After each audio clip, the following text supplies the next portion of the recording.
En esta mañana vamos a continuar con la introducción a esta preciosa carta a los hebreos.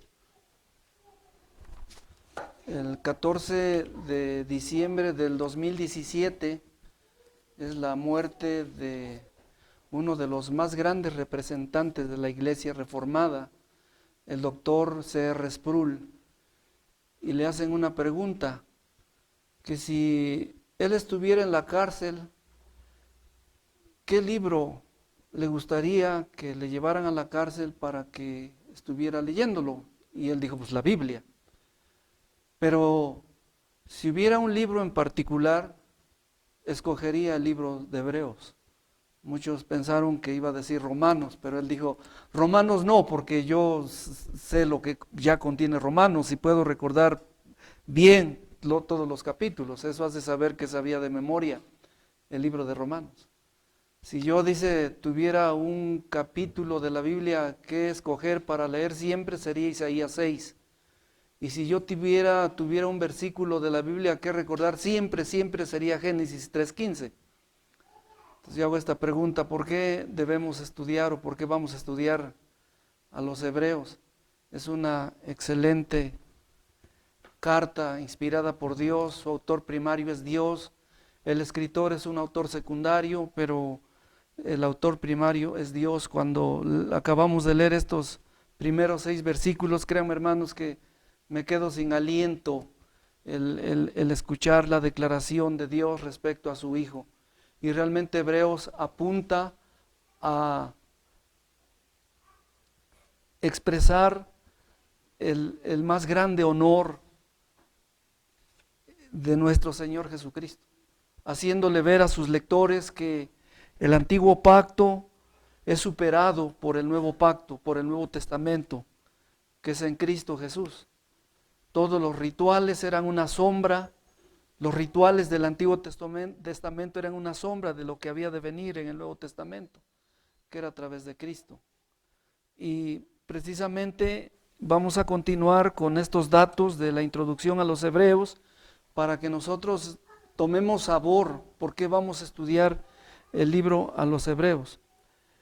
Les comentaba la semana pasada que Biblias como la King James, que fue traducida en 1602, y después otras Biblias como la Biblia de las Américas, como la Biblia de Thompson, como la Biblia de comentarios de John MacArthur, desde luego la Biblia Reina Valera, llaman a esta porción de la Biblia la epístola del apóstol San Pablo.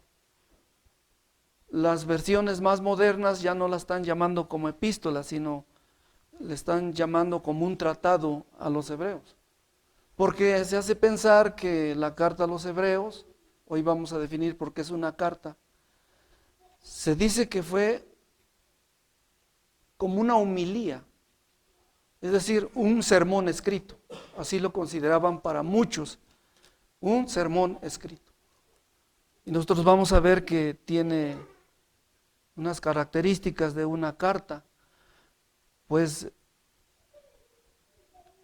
a veces nosotros vemos carta o epístola y muchas veces no sabemos sinceramente los significados de una epístola. ¿Por qué se llama una epístola? O a veces escuchamos decir la bendición, como ayer le explicaba a los jóvenes, ¿qué es bendición y qué es maldición? La palabra bendición viene de bendé, que es buena, dicción, palabra. Entonces una bendición es una buena palabra, ¿no? Y les decía a los jóvenes, eso es lo que toda la iglesia espera. Si hay un sermón aburrido, ya nomás están esperando de recibir la bendición y que el pastor les diga ya vayan a hacer lo que tienen que hacer en sus casas y ya están esperando la bendición. Pero la palabra bendición viene de bendé, buena, dicción, palabra, una buena palabra, y maldición, maldé, pues mala, y dicción, palabra. Entonces maldición, que es una mala palabra, ¿verdad? Y realmente la carta a los hebreos es una bendición de Dios para nuestra vida. Y si nosotros analizamos un poco, las 13 cartas que escribe el apóstol San Pablo tienen un estilo diferente a los hebreos. Si se dan cuenta que las cartas comienzan con un saludo, con una oración, con una bendición. Sin embargo, Hebreos no comienza así.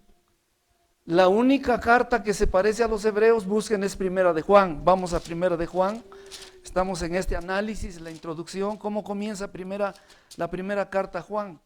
Vean ustedes, no comienza como se tiene acostumbrado la redacción de una carta, el estilo de una carta. San Juan comienza lo que era desde el principio, lo que hemos oído, lo que hemos visto. ¿Se dan cuenta? Comienza con una explicación doctrinal. Lo mismo Hebreos dice, Dios habiendo hablado muchas veces y en muchas maneras, y ese término de muchas veces viene de un término polutropos, polúmeros,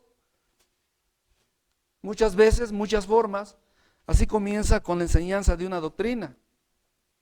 Pero las otras cartas comienzan a hablar Pablo, apóstol de Jesucristo, y dirige las cartas y hace una oración por ellos, bendice, ¿verdad?, a los hermanos, pero no es así la característica de Hebreos. Hebreos no comienza con saludos, no comienza con una bendición, comienza con la enseñanza de una doctrina. Juntamente esto de manera particular, tanto primera epístola de Juan, del apóstol San Juan, y Hebreos se parecen en este sentido. Si ustedes analizan un poco más con calma las cartas a San Pablo, la carta de Santiago, la carta del apóstol San Pedro, la carta de Judas, aunque la Biblia parece carta del apóstol Judas, pero en realidad, hermanos, fue el medio hermano de nuestro Señor Jesucristo. De la misma manera Santiago, ¿verdad? Todos tienen un estilo diferente en una carta, con excepción de Primera Juan y Hebreos, que comienzan de una forma diferente. ¿Es una carta o una epístola? Eso surge una duda. Vamos a ver, ¿verdad?, que aunque una epístola es una escritura dirigida o enviada a una o varias personas, que habitualmente toma forma de carta, y donde esta epístola, además de contener consejos pastorales, hacen exhortación a los hermanos, porque hace pensar que al escribir una carta, el remitente puede tener un conocimiento de a quienes van a recibir la carta. Y vamos a ver que la carta a los Hebreos, hay razones por el cual podemos hablar que es una carta, porque el escritor, aunque no lo sabemos, algunos están opinando que fue Apolos, un eminente hombre del conocimiento de Dios.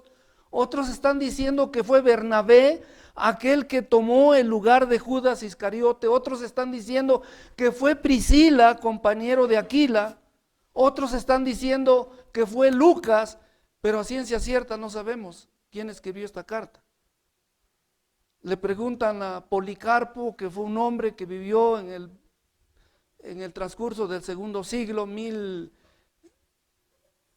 187, 185, ¿qué opinaba de la carta? Y él dijo, no lo sé, solo Dios sabe quién escribió la carta. Y nosotros no podemos ser orgullosos y podamos definir este tiempo, Hebreos fue escrito. Por mucho tiempo Hebreos se atribuyó que esta carta fue escrita por el apóstol Pablo, pero el carácter de la carta, su estilo, no lo es de la misma manera como en otra carta. Pero miren, hermanos, vamos a ver por qué si es una carta.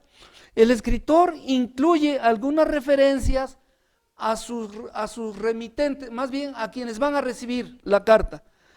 Hace referencia a la conducta y las posesiones de estos lectores. Es decir, el remitente conoce quién va a recibir la carta. Busquen ustedes Hebreos 6:10. Vamos a comenzar a hacer este análisis. Hebreos 6:10.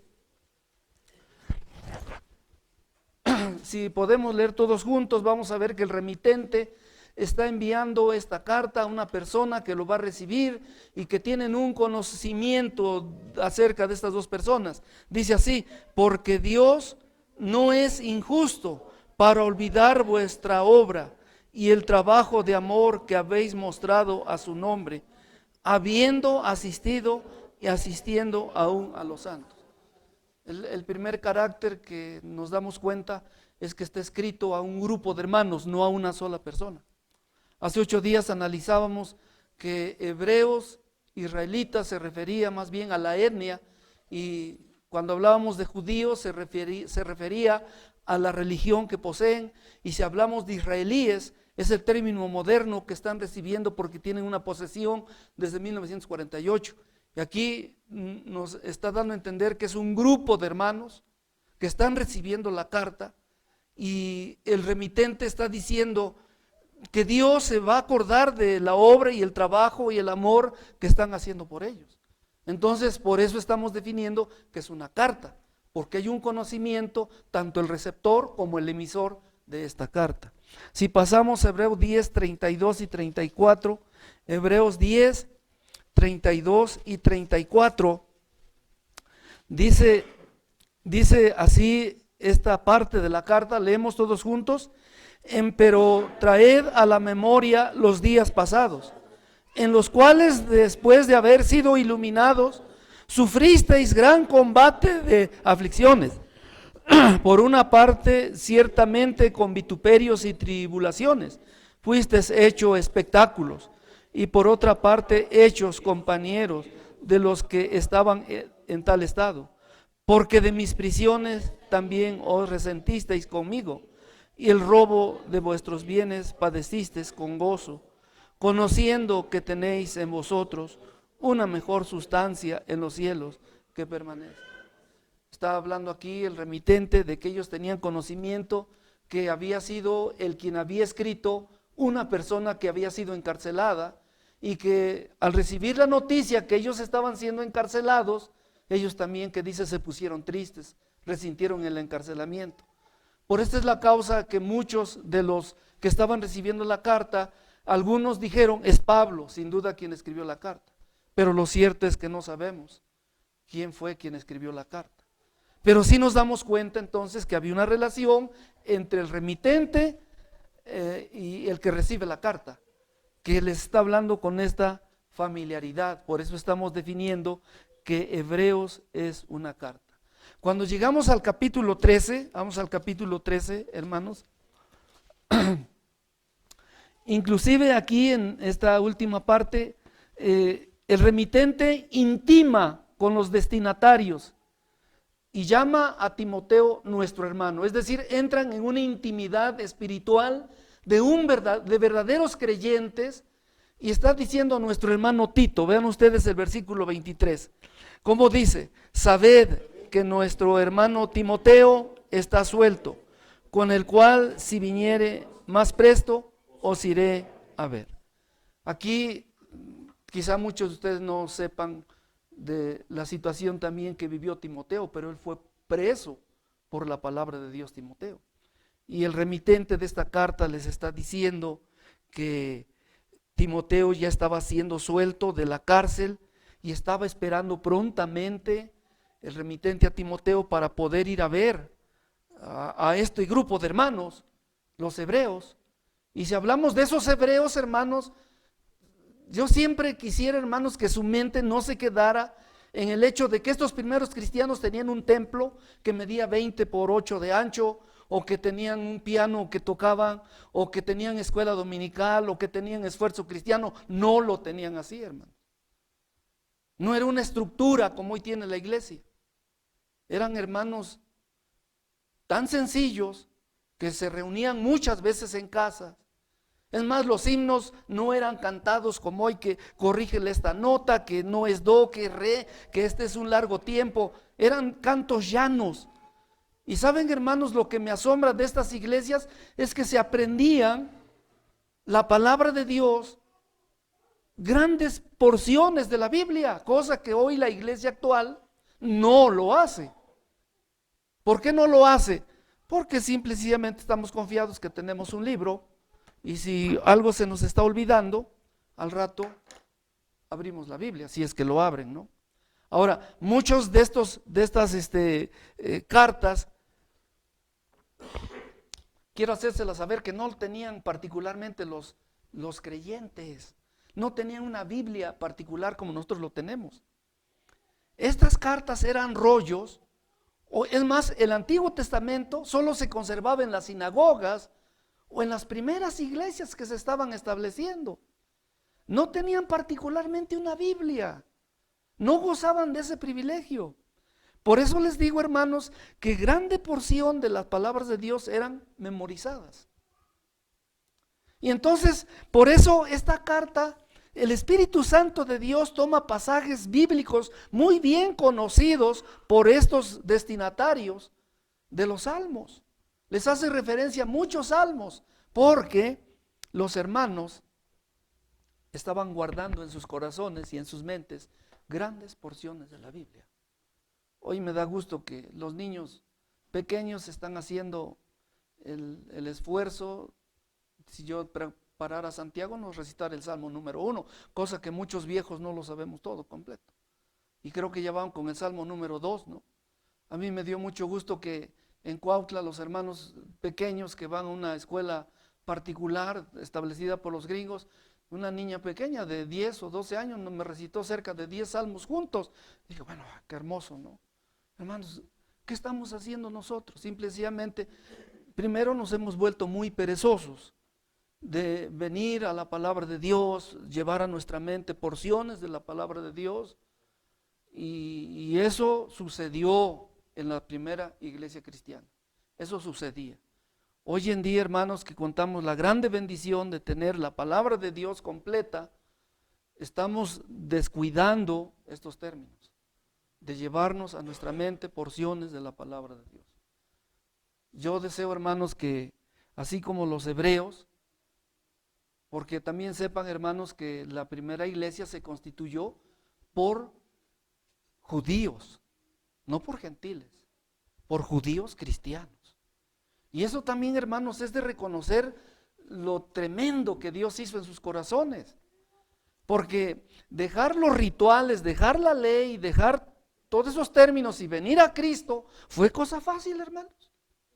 De la misma manera, cuando una persona viene a Cristo recién convertido, no podemos pensar, hermanos, que esta persona se va a olvidar rápido de sus ídolos, se va a olvidar rápido del calendario de Galván, va a traer, hermanos, su arrastre de enseñanzas.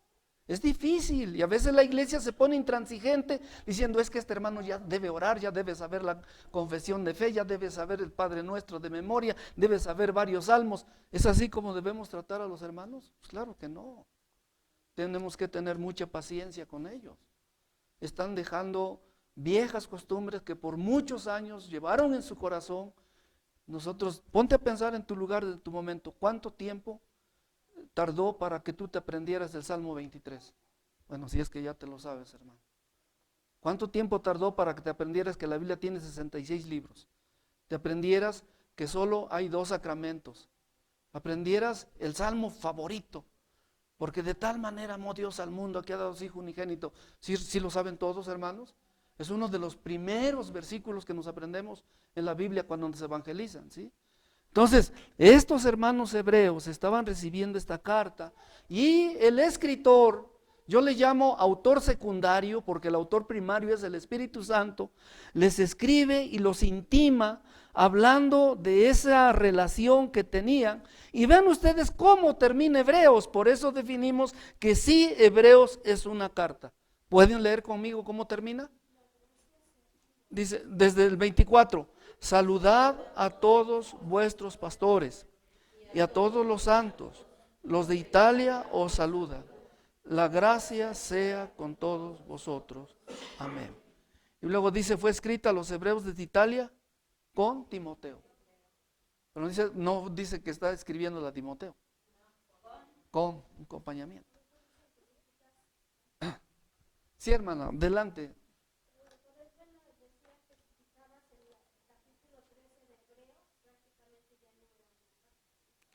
Exactamente, fuera un tratado sobre unas doctrinas, una homilía, ¿verdad? Bueno, entonces aquí definimos totalmente que Hebreos es una carta. Es una carta por la forma en que termina, aunque el principio de Hebreos comienza con una doctrina, con una enseñanza doctrinal. Ahora bien, Dado que un tratado consiste en una exposición o discurso sobre un tema determinado, pero Hebreos trata una cierta cantidad de doctrina y disemina o imparte entre estas doctrinas exhortaciones pastorales. Hace 8 días, hermanos, vimos, primero Hebreos lleva a ver a Cristo en su exaltitud. Nos enseña, hermanos, a ver a Cristo, el que supera a todas las cosas, y entonces nos hacen exhortaciones que no debemos apartarnos del camino de Dios. Que no debemos apartarnos del camino de Dios. Esa es la exhortación que más predomina en la carta a los hebreos. No se aparten de Dios. Dios quiera que no haya un corazón duro en ustedes y que se aparten del Dios vivo. El alejamiento de Dios se ocurre por un corazón duro. Y hoy precisamente analizábamos qué son los factores que hacen a un corazón duro. ¿Cuáles son esos factores que hacen a un corazón duro y no obediente? ¿Qué hay? ¿Qué decíamos? Falta de confianza, incredulidad. Eso hacen un corazón duro.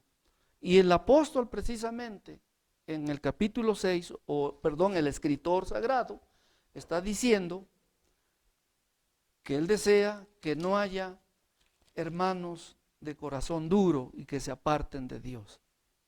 Que se aparten de Dios. Entonces, esta carta, además de contener doctrina, contiene una suma de exhortaciones, y esto nos hace pensar, ¿verdad?, que sin duda, aunque muchos dudaron primero, segundo y tercer siglo de recibirlo o conformarlo dentro del canon o dentro del volumen completo de la Biblia, no nos saca de nuestra duda de que haya sido inspirado por el Espíritu Santo de Dios. Confirma que esta carta fue inspirada por el Espíritu Santo de Dios. En medio de las enseñanzas doctrinales respecto a la superioridad del Hijo de Dios, Jesucristo, sobre los ángeles, el escritor exhorta al lector a prestar atención con mayor diligencia a la palabra de Dios. Nos está presentando diciendo, Cristo es superior a los ángeles. Por eso les decía, cuando terminamos de leer aún los primeros 6 versículos, dice el versículo 5, porque a cuál de los ángeles dijo Dios jamás, mi hijo eres tú, oh yo te he engendrado. Vean ustedes, esto es sublime. Entonces, el lector, además de la doctrina, está enseñando a los hijos de Dios que crean que Jesucristo es Dios, que Él no es un ángel creado por Dios, que Cristo es el creador de los ángeles y que se aparte de nosotros ese corazón de incredulidad. Ese corazón de incredulidad. Refuerza sus exhortaciones con doctrinas de la superioridad de Cristo, del sacerdocio de Cristo, mejor que el Antiguo Testamento, del pacto y la fe del Nuevo Testamento que superan al pacto del Antiguo Testamento. Y eso entonces, con estas doctrinas, exhorta a sus oyentes diciendo, no se aparten del Dios vivo. Pese a todos los problemas que vengan en este mundo, las sutilezas de las tentaciones del diablo, la influencia mundanal y la lucha de la carne, no se aparten del Dios vivo. Crean en Jesucristo como el autor y consumador de la fe. Porque es superior a Moisés, es superior a todos los patriarcas, es superior a todos aquellos ritos. En el Antiguo Testamento sobre una sombra de lo que había de ser Jesucristo. No se aparten, hermanos, de la fe en Cristo Jesús. Esta era la exhortación que nos estaba brindando que nos brinda esta carta. Si bien es cierto que Romanos toca un poco acerca del mediador que es Cristo Jesús, sepan, hermanos, que Hebreos lo consume en su totalidad en referirse a ese sacerdocio perfecto que es Cristo Jesús. Pero aquí también hay un problema. Todo el sacerdocio tenía que definirse de la línea levítica. ¿Recuerdan ustedes de qué familia descendió Aarón? Leví, ¿no? Pero Jesucristo viene de la línea de Leví. ¿El de dónde viene? De Judá. Pero entonces ustedes preguntarán, bueno, entonces, ¿por qué sacerdote? Pero el escritor de Hebreos se va a un sacerdocio llamado Melquisedec, y no es menor que el sacerdocio arónico o levítico. Dice, ¿por qué este sacerdote trasciende de Melquisedec? ¿Se dan cuenta, hermanos? Entonces, el sacerdocio de Jesucristo es aún superior que el sacerdocio de Aarón. No se aparten de Jesucristo. Que Dios mantenga ese corazón firme. Otros temas de esta revelación, inspiración, es que, fíjense, hermanos, les decía, algunos atribuían que era Apolos el escritor. Pero cuando nosotros nos encontramos en el libro de los Hechos y nos hace referencia que Apolos fue encaminado, instruido por una pareja llamado Aquila y Priscila, en donde lo pusieron, digamos, en el contexto correcto respecto a la referencia de Cristo. Pero la Biblia dice que este varón era un varón elocuente en las Escrituras. De ahí entonces muchos decían sin duda que Apolos pudo haber sido el escritor a los hebreos, pero no se puede concluir de esa manera. Otros, ¿verdad?, decían que precisamente fue Priscila, la esposa de Aquila, dado que era también una mujer muy eminente en el conocimiento de Dios, y que probablemente haya escrito la carta a los hebreos. Pero tampoco hay suficientes bases para decir que fue Priscila quien escribió esta carta. Otros decían que fue Bernabé el justo, de aquel Bernabé que habla en el libro de los Hechos, capítulo 1, pero tampoco hay bases suficientes. Hermanos, otra vez digo, ¿quién escribió a los hebreos? Solo Dios lo sabe. Pero sí es una carta muy eficaz para nuestros tiempos también, porque nos enseña a permanecer en el amor de Dios. También, hermanos, ya les he dicho anteriormente, y así debemos ver nosotros los reformados, que el autor primario de las Sagradas Escrituras es el Espíritu Santo, porque hoy se ha tornado a decir que se le puede llamar autor, pues, a la persona que escribió cualquier parte de la Biblia. Podemos llamarle autor, pero es un autor secundario, porque realmente lo que está escrito en la palabra de Dios es la exhalación del Dios verdadero. Entonces, cuando nos llegasen a preguntar quién es el autor de los hebreos o de cualquier parte de la Biblia, ¿quién decimos? El Espíritu Santo de Dios, ¿sí? Ahora, si nos referimos a los 4 evangelios, ahí, y nuevamente les hago recordar, aunque muchos ya saben, muchos dicen, vamos al evangelio de San Mateo, pero en realidad el evangelio no es de San Mateo, el evangelio es de nuestro Señor Jesucristo. Ahora, muchas veces muchos quieren poner en dudas, evangelio según San Mateo. Dice, bueno, el término según aparenta ser, pues, no redunda una verdad perfecta, sino como un testimonio. Pero en realidad, hermanos, según como él lo vio, como él lo vivió, pero siempre la dirección fue del Espíritu Santo de Dios. Y quiero, hermanos, también invitarles a los que predican y a los que dirigen, que evitemos decir el verso, porque realmente la Biblia no está escrita en versos. Porque decimos, vamos a abrir Hebreos 2, verso 2.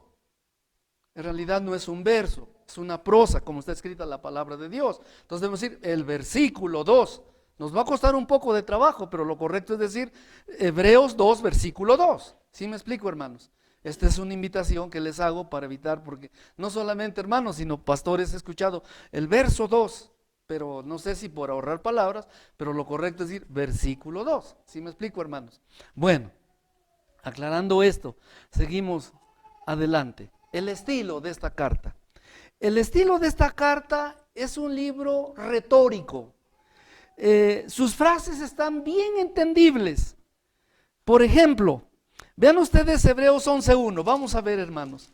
A veces, en muchos casos, no requiere una interpretación. porque lo describe bien, lo describe bien. ¿Sí me explico, hermanos? No necesita, ¿cómo le llaman este término aquel que no es homilética, es el término técnico cuando dice te voy a dar una interpretación? Hermenéutica, no necesita una hermenéutica. Vean cómo dice Hebreos 11:1, dice, es pues la fe la sustancia de las cosas que se esperan, la demostración de las cosas que no se ven. ¿Qué es la fe? Creo que está bien detallado, ¿no? La sustancia de las cosas que se esperan. Entonces entendemos aquí, ¿verdad?, que su forma retórica es comprensible y nos hace, hermanos, entender bien muchas de estas partes escritas por el escritor santo. Veamos otra parte, Hebreos 10, 26, 27. Hebreos 10, 26, 27. Espero no equivocarme.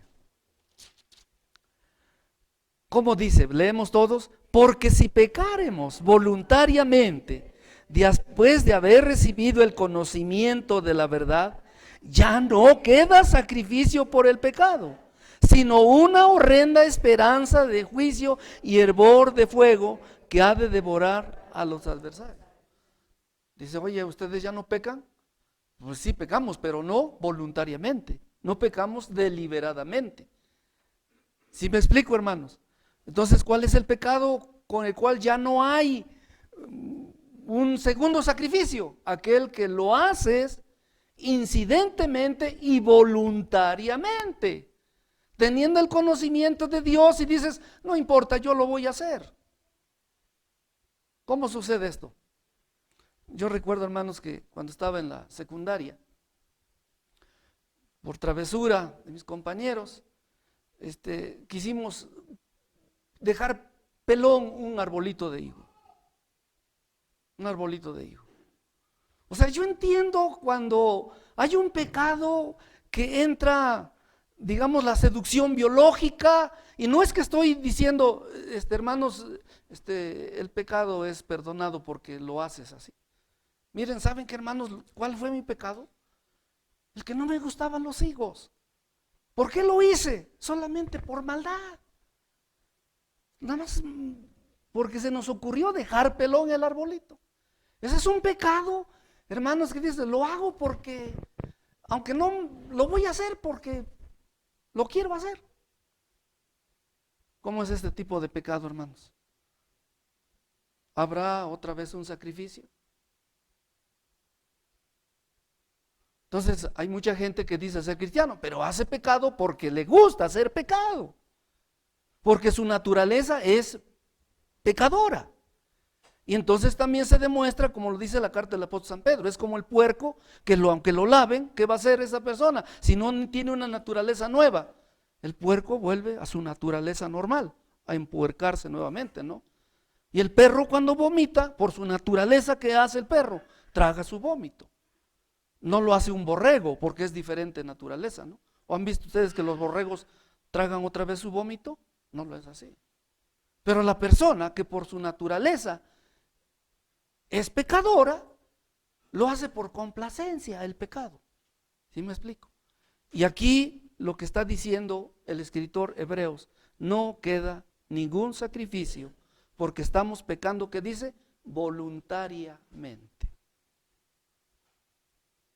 Yo espero, hermanos, que, vuelvo a decirles, estamos en una lucha en nuestra carne y estamos pecando. Pero saben, hermanos, el verdadero creyente cuando peca, ¿qué siente en su corazón? ¿Qué siente en su conciencia? Dolor, tristeza. ¿No es así, hermanos? Pero si tú dices, yo peco y siento feliz, no queda otro sacrificio. Hace rato les decía, el mayor tribunal en los cielos es Dios. Pero el mayor tribunal en la tierra, ¿saben cuál es? La conciencia.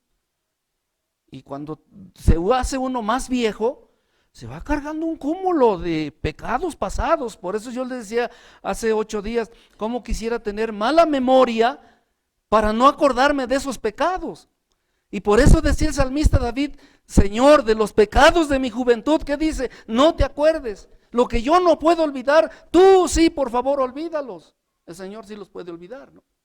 Que Dios como tú, que perdonas el pecado y el resto de su heredad. ¿Y qué hace con nuestros pecados Dios? ¿Qué dice? Los echa a lo profundo de la mar y no se olvida más de ellos. No se acuerda más de ellos, perdón. Bueno, el que no se olvida más de ellos soy yo. Y son ustedes, hermanos. Más acuérdense, ¿cuántos pecados han hecho? Y a medida que uno se va haciendo viejo, Señor, porque muchos dirán, es que tú ya eres viejito, tú ya no, creo que ya no te carcomen tanto los pecados, pero la conciencia se va cargando. Y por eso es nuestra súplica a Dios, Señor, perdónanos. De los pecados de mi juventud, no te acuerdes de ellos. Y si pecaremos voluntariamente, dice, ya no, después de haber conocido la verdad, ya no queda otro pecado. ¿Qué hace con los pecados que conocimos bajo nuestra ignorancia? Dice la palabra de Dios, Dios, habiendo disimulado los pecados pasados por su ignorancia, ¿qué pasa con ellos? Sí, o sea, Dios dice, bueno, no los toma en cuenta. Pero si un cristiano conoce la verdad y sigue pecando voluntariamente, ya no queda otro sacrificio. ¿Se necesita más homilética para más hermenéutica para entender esto? No se necesita interpretación. Entonces ese es el estilo que está hablando el escritor. ¿Qué pasó con los primeros cristianos? ¿Quiénes leyeron esta primera carta? Eran grupos de hermanos cristianos de origen judío que se dispersaron o en la famosa diáspora y estaban recibiendo esta carta en diferentes partes. Este escritor, guiado por el Espíritu Santo de Dios, yo les decía hace 8 días, quizá nunca en su mente pasó que iba a ser leída esta carta en un pueblito Metepec y que iba a ser de grande bendición para nuestra vida espiritual. ¿Se dan cuenta, hermanos? Dios siempre encausa las cosas y por eso vamos a estudiar el libro a los Hebreos. Primero, segundo y tercer siglo no quisieron que se añadiera esta carta al canon sagrado, porque en primer lugar había mucha confusión. Y vuelvo a decirles, las cartas o el Nuevo Testamento, y no todas las cartas las tenían las iglesias, fueron llegando paulatinamente, hasta en un concilio que se determinó cuáles libros o cuáles cartas iban a pertenecer al canon sagrado. Entonces, ¿verdad? Durante el primer siglo fue rechazada, durante el segundo siglo también fue rechazada y parte del tercer siglo hasta que, vean ustedes, según los datos, en la lista de los libros del Nuevo Testamento, conocido como canon Muratori, que data del año 175, aún no se incluía la epístola a los hebreos, sino hasta el tercer siglo fue cuando ya se admitió Hebreos como libro canónico. Amados hermanos, quiera Dios que con esta introducción y estas enseñanzas de por qué vamos a estudiar a los hebreos, ahora sí, comencemos a la carta a los hebreos, que va a ser el trabajo de mi siguiente hermano en Cristo, que me va a suceder para el próximo domingo. Mientras tanto, este es el análisis de la introducción de la carta a los hebreos. Que Dios nos bendiga. Vamos a ponernos en pie y vamos a dar gracias a Dios por tener esta carta. Amado Padre Celestial, te damos gracias por la bendición que tenemos de contar la Biblia en nuestras manos y la Biblia completa, Señor. No tuvieron esta bendición nuestros hermanos en el pasado. Aún, Señor, yo recuerdo en la década de los 60, allá en el lugar donde nacimos, no teníamos Biblias en abundancias y a veces las Biblias que nos llevaban faltaban gran parte, ya sea del Génesis o de Apocalipsis. Pero hoy, Señor, abundan tu palabra escrita desde el inicio hasta el final. Señor nuestro Dios, pero no queremos, Padre, que tu palabra solo la tengamos para marcarla los textos favoritos sino como dijera uno de tus siervos, que la Biblia nos marque a nosotros, marcando nuestra mente con textos aprendidos, pasajes completos de tu bendita palabra, como lo hacían estos hijos tuyos en aquellos primeros siglos de la vida cristiana. Qué amor tenían por tu palabra. Tanto frases, quizá todavía no había textos como hoy lo conocemos en su división, pero había párrafos completos, había himnos que cantaban y se los aprendían de memoria. Hoy, a pesar de que tenemos la Biblia completa y tenemos un himnario tan hermoso de que rebasa los 500 himnos, a veces cantamos los himnos sin sabor. Cantamos porque nos impulsan a cantar otros. Oh Dios, toca nuestro corazón. No dejes que nuestros cultos sigan siendo tibios, de una tibieza espantosa. Mueve nuestros corazones, por favor, Señor, con tu Espíritu Santo, para que podamos alabarte, darte la honra y la gloria como solo tú mereces. Aparta, Señor, de tus hijos la incredulidad, la rebelión que hay en su corazón. Quita de nosotros la soberbia, el orgullo. Haznos humildes como tu Hijo, nuestro amado Señor Jesucristo. Y que todos anhelemos aquello que tú te propones, que todos alcancemos la santidad, la edad, la madurez de nuestro bendito Señor Jesucristo. Gracias por la carta a los Hebreos. Sin duda que vamos a ser edificados con esta carta preciosa que tú nos dejaste para aquí tu iglesia Peñiel también. En el nombre de nuestro Señor Jesucristo oramos. Amén.